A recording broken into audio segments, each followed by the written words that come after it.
आपको पास न पाकर मैं कितनी घबरा गई थी। क्यों चले गए थे मुझसे दूर?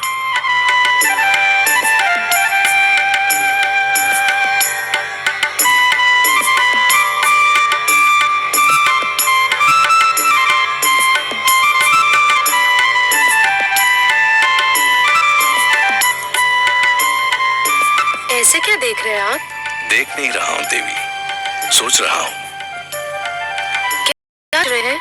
यही कि आपके प्रश्न का उत्तर दूं या ऐसे ही आपको निहारता रहूं, या आपकी मधुर वाणी सुनता रहूं। ऐसी क्या बात है मुझ में और मेरी वाणी में? आपको सामने पाकर मुझे ऐसा लगा जैसे उषा की लालिमा, पुष्प की कोमलता, चंद्रमा की शीतलता और झरनों की मधुरता सब एक ढल गई हों। देवी, मैंने भोर भय पंछियों की चहकार सुनी, मैंने सूर्य की पहली किरण छूने पर कलियों की चटकार सुनी, मैंने सरोवर पर वर्षा की पहली बूंद की झनकार सुनी, परंतु उनमें वो संगीत और स्वर लहरी नहीं मिली जो आपकी वाणी में सुनाई थी।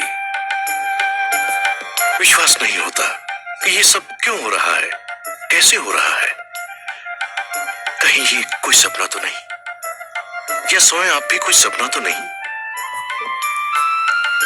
तो मुझे छूकर देखिए, सपने को तो हाथों से छुआ भी नहीं जा सकता।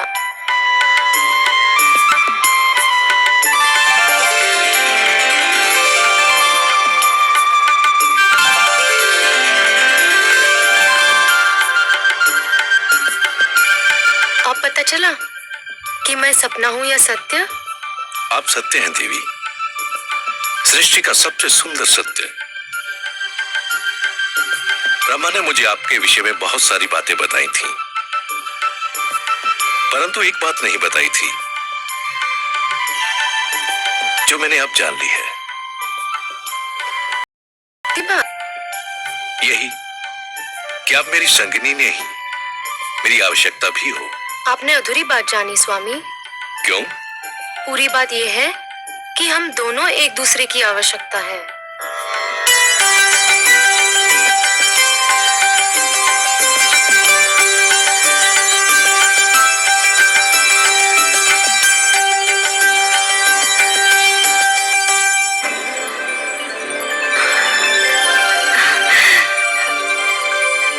धन्य है आप प्रभु, आज आपकी लीला का एक अनोखा रंग देखा है मैंने। कितना सुंदर है ये संसार, कितनी अनुपम है ये रचना, ये प्रेम, ये भावना, ये स्नेह। मनु और शत्रुपा की भावनाओं में जो फूल सी सुगंध, मधु सी मिठास और कलियों की कोमलता का अनुभव किया, वैसी भावनाओं से तो हम देवलोक वाले भी वंचित हैं प्रभु। आपको अच्छा लगा महादेवी? बहुत ही अच्छा लगा सर्वेश्वर, बहुत सुंदर, बहुत मधुर। ये भावनाएं और इनको प्रदर्शित करने की शक्ति केवल मानव जाति को मिली है। यदि मानव ने इन भावनाओं की रक्षा की तो ये भावनाएं उसे जीवन की प्रेरणा देंगी, उन्नति की शक्ति देंगी, उसे शांति का मार्ग दिखाएंगी। प्रेम, ये स्नेह और एक दूसरे का आदर करने की ये भावना ही मानव जाति को संस्कृति देगी, सभ्यता देगी, उसे उत्थान का मार्ग दिखाएगी। और यदि मानव ने इन भावनाओं को त्याग दिया तो वो पशु और पिशाच के स्तर से भी नीचे जा गिरेगा। मेरी तो प्रार्थना है कि ऐसा दिन कभी ना आए प्रभु। ये सुंदर संसार यूं ही बसा रहे, प्रेम की ये शीतल धूप यूं ही बिखरी रहे, जीवन यूं ही मुस्कुराता रहे। मुझे तो इस धरती और इस जीवन से स्नेह हो गया है प्रभु। भगवान श्री विष्णु की मुस्कान बता रही थी कि माता लक्ष्मी ने अभी संसार का एक ही रूप देखा है। इस रूप का ज्ञान तो केवल भगवान विष्णु को ही था। वो जानते थे कि क्या होगा और वही हुआ। परंतु मानव जन्म के साथ ही मानव के मन में जन्म लिया महत्वाकांक्षाओं ने, लालसाओं ने।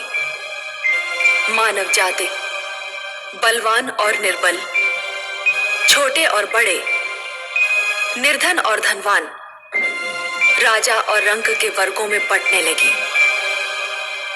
शक्ति अभिमान में, बल अत्याचार में और प्रेम व्यभिचार में बदलने लगा।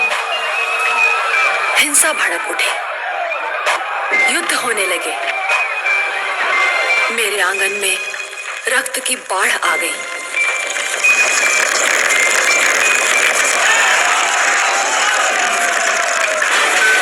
मैं घबरा गई, को बार बार पुकारा, पर हाहाकार में उसने तो मेरी पुकार नहीं सुनी। परंतु मेरी ये पुकार देवलोक तक पहुंच गई।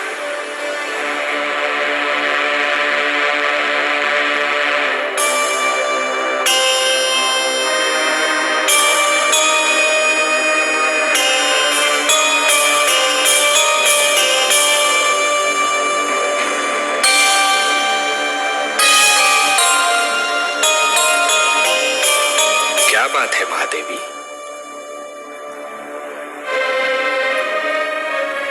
आपके इन सुंदर नयनों में आश्चर्य और विस्मय की छायाएं क्यों तैर रही हैं? किस सोच ने आपके मन को घेर रखा है? कुछ नहीं विश्वेश्वर, यही सोच रही थी कि यदि चित्रकार के बनाए चित्र को कोई बिगाड़ दे तो क्या उसे तनिक भी चिंता नहीं होगी।